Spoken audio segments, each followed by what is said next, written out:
आपके भीतर बैठे परमात्मा को प्रणाम करती हूँ और आप सभी को कृष्ण जन्माष्टमी की हार्दिक हार्दिक शुभकामनाएं देती हूँ। 5251 वर्ष पहले इस धरती पर भगवान श्री कृष्ण अवतरित हुए थे। समय की छलनी से बहुत कुछ बह जाता है, बस रह जाता है तो सनातन सत्य, जिसे कभी मिटाया नहीं जा सकता, जिसे कभी बनाया नहीं जा सकता। जो सत्य है वो आज भी सत्य है, कल भी सत्य रहेगा। मेरे बंधुओं, हजारों वर्ष पहले भगवान श्री कृष्ण ने जो प्रेरणाएं दी, भगवान कृष्ण ने जो जीवन जिया, भगवान कृष्ण ने जिस तरह के सुंदर और अच्छे कार्य किए, वो जीवन में जीने लायक हैं। भगवान ने कहा कि हर पल को मुस्कुराकर जिए। जो 5000 पहले महत्वपूर्ण थे, उनके वो सुंदर वचन, उनका वो गीता का ज्ञान आज कई गुना हमारे लिए महत्वपूर्ण है। जो पहले महत्वपूर्ण थे वो कई गुना बढ़ गए हैं, उसका महत्व आज वर्तमान में। मेरे बंधुओं, भगवान कहते हैं गलत के साथ चलोगे तो गलत रास्ते पे पहुंचोगे, सही के साथ चलोगे तो सही रास्ते पर पहुंचोगे। भगवान कृष्ण हमें सिखाते हैं कि जीवन में, मेरे जीवन में सब कुछ छूटा। बोलो क्या नहीं छूटा? माँ बाप छूट गए, सब कुछ छूट गया, घर बार छूट गया। मैं दूसरे के यहाँ पला बड़ा, दूसरे को अपनाया, यशोदा माँ को अपना माँ माना, लेकिन वो भी छूट गए। फिर कुछ दोस्त मेरे जीवन में आए, जो मेरे प्राण थे, मेरी आत्मा थी, वो छूट गए। राधा छूटी, गोपी छूटे, दोस्त छूटे, सब छूटे। लेकिन मेरे जीवन से सीखना चाहो तो बहुत कुछ सीख सकते हो। नहीं छूटा तो वो है मेरी सकारात्मकता, मेरी मुस्कान। हर हाल में जो खुश रह गया वो कृष्ण के रास्ते पर चल गया। उसे कृष्ण के रास्ते पर चलना मुश्किल नहीं होता।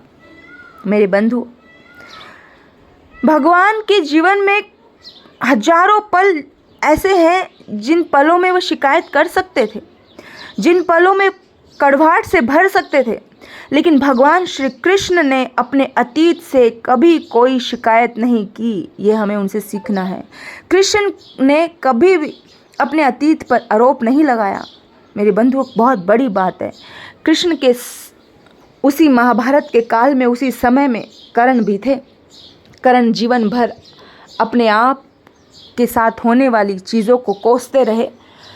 गौर करना, वो हमेशा कहते रहे कि मैं राजकुल में पैदा हुआ, लेकिन मुझे हमेशा शूद्र कुल कह कर के पुकारा गया। मुझे पालन पोषण किया राधे ने। और आप सोचना, विचार करना कि कर्ण हमेशा अपने अतीत को आरोपित करते हैं। जिंदगी की घटनाएं कर्ण की भी ऐसी ही थी, कुछ विचित्र सी, जैसे भगवान कृष्ण की थी कि जन्म किसी ने दिया, जन्म कुंती ने दिया और पालन पोषण किसी और ने किया। उनका राधे के यहाँ पर पालन पोषण हुआ। और इसी तरह से भगवान कृष्ण का भी जन्म जेल में हुआ और उनका पालन यशोदा के घर हुआ, नंद बाबा के घर हुआ। लेकिन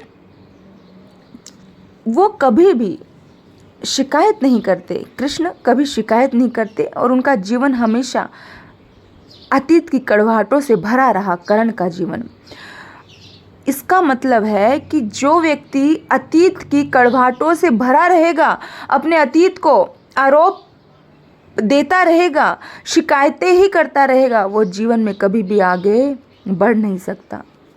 वो कभी भी महापुरुष की श्रेणी में आ ही नहीं सकता।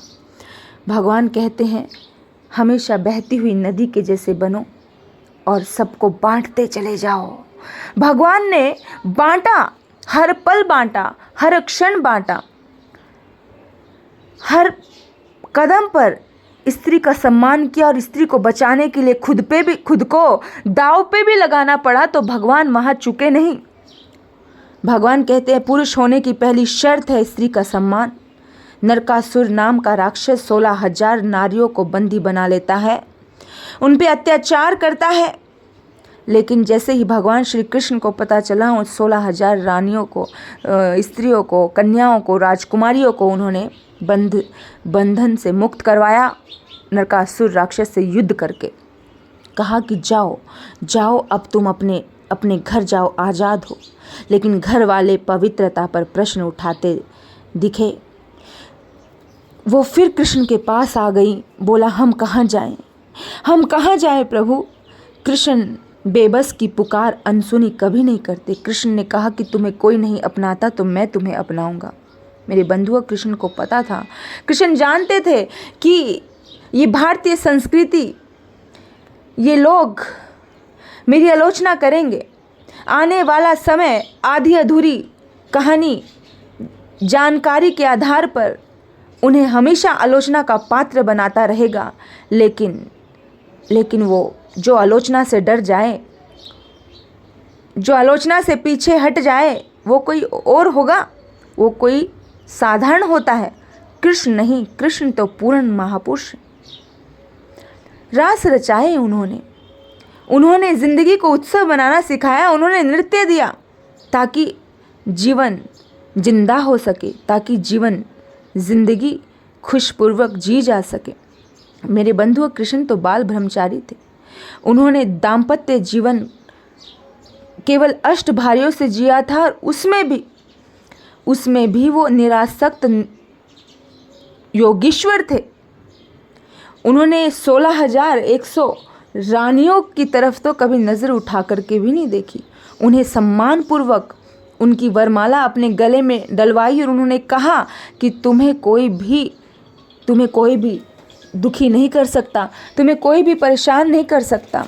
मेरे बंधुओं, कृष्ण के जीवन से सीखे तो कृष्ण कहते हैं कि जो स्त्री का दर्द नहीं समझते, वो उन्हें कृष्ण कभी मर्द नहीं समझते। कृष्ण कहते पहले प्रार्थना करो, फिर प्रहार